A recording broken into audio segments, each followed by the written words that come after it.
Hello! In this photo tour, I will be going through the New Ulm Civic Center and discussing some of its design points, both good and poor points. I will also touch on what we learned as a group, and then I will end with some notes on what we would change about the facility and what ideas we would take with us for the future.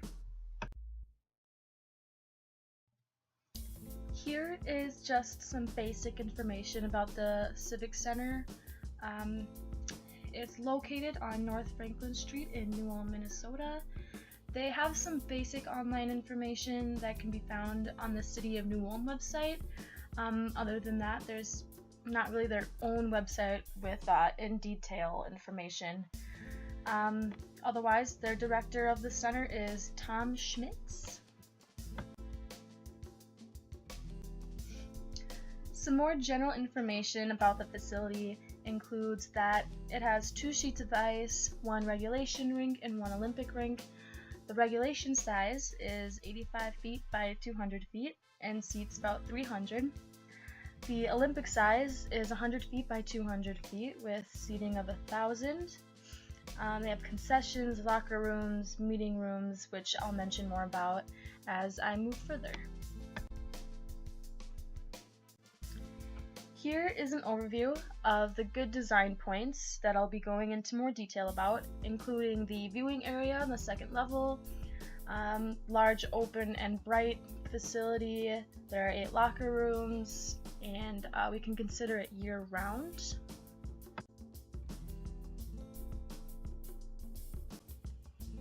The windows in the arena make for a bright and spacious feeling lobby. The upstairs concourse is clean and open with windows overlooking both rinks. This is also where the concessions is located, which is open to the bleachers as well as the concourse for easy access.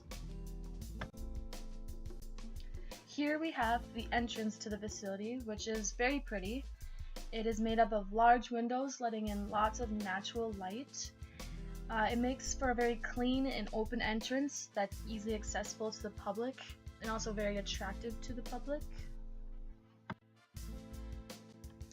As I mentioned earlier, there are 8 locker rooms which are very spacious. We can see one of them here on the left. Having this many locker rooms can be useful for different sorts of sporting events, including hockey tournaments and skating competitions. It also allows for multiple events to happen in one day.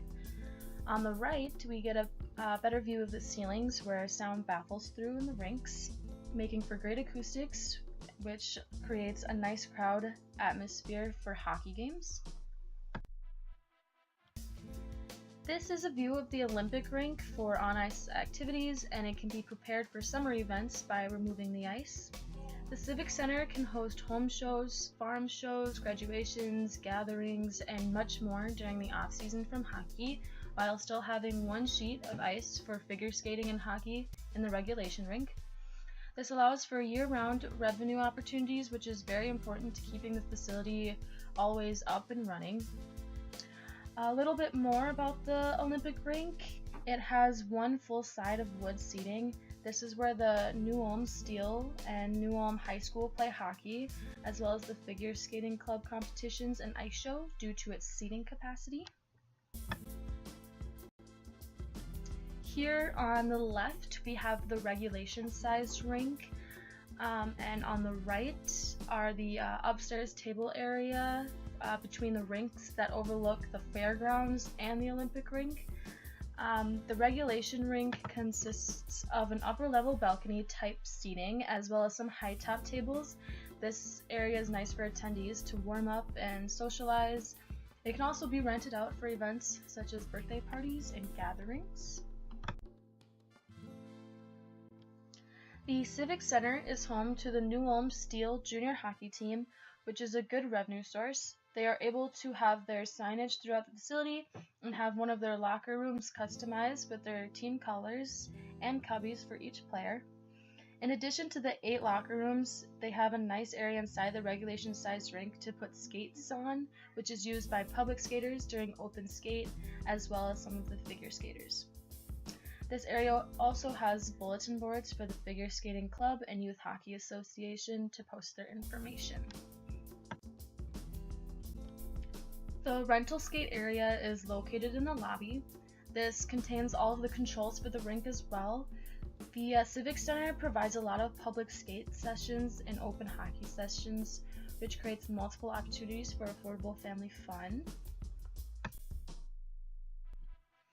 Though there are many great aspects to this facility, there comes some flaws as well, like any facility, and here are a few of them. One being that the offices aren't by the front area for skaters to pay, so sometimes skaters have to wait a while for someone to notice they have arrived.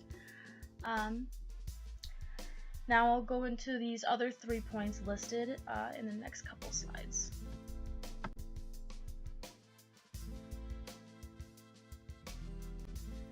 There is a broken banister in one of the hallways that we can see here on the left, which could potentially pose as a danger, but also just looks bad. And on the right, we see equipment being stored underneath the bleachers in the locker room hallway due to poor storage space throughout the facility. Here we have the music box in the rink, which is full of cords with no organization, and there are filthy buckets, which is actually present in both the regulation and Olympic rinks.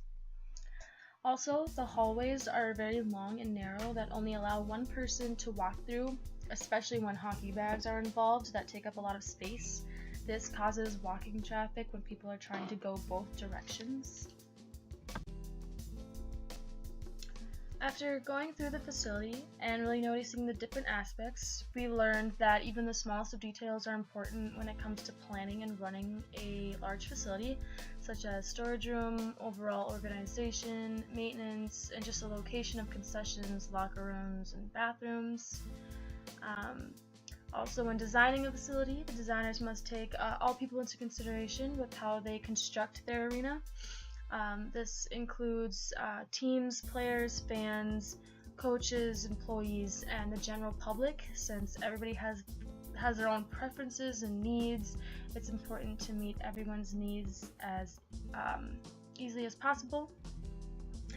Lastly, facilities can benefit from being a multi-purpose area.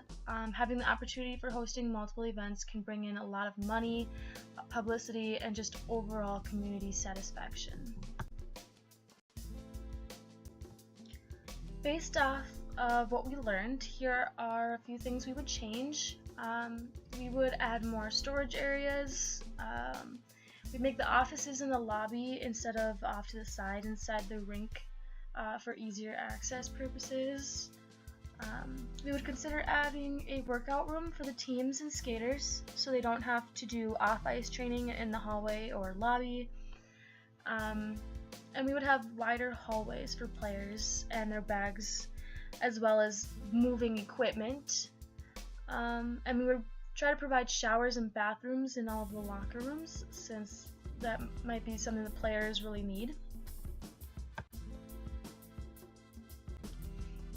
Something to remember from this facility is that planning for storage in a facility is crucial.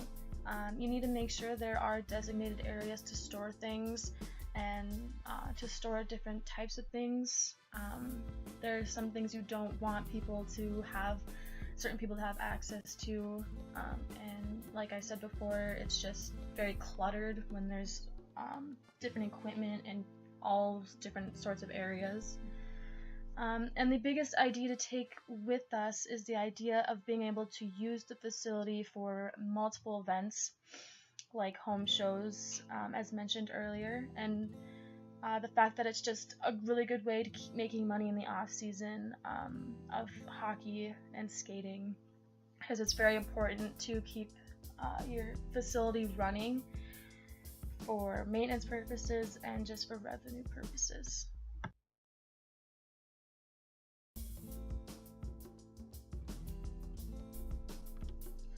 And here's the end of the photo tour. I hope you enjoyed.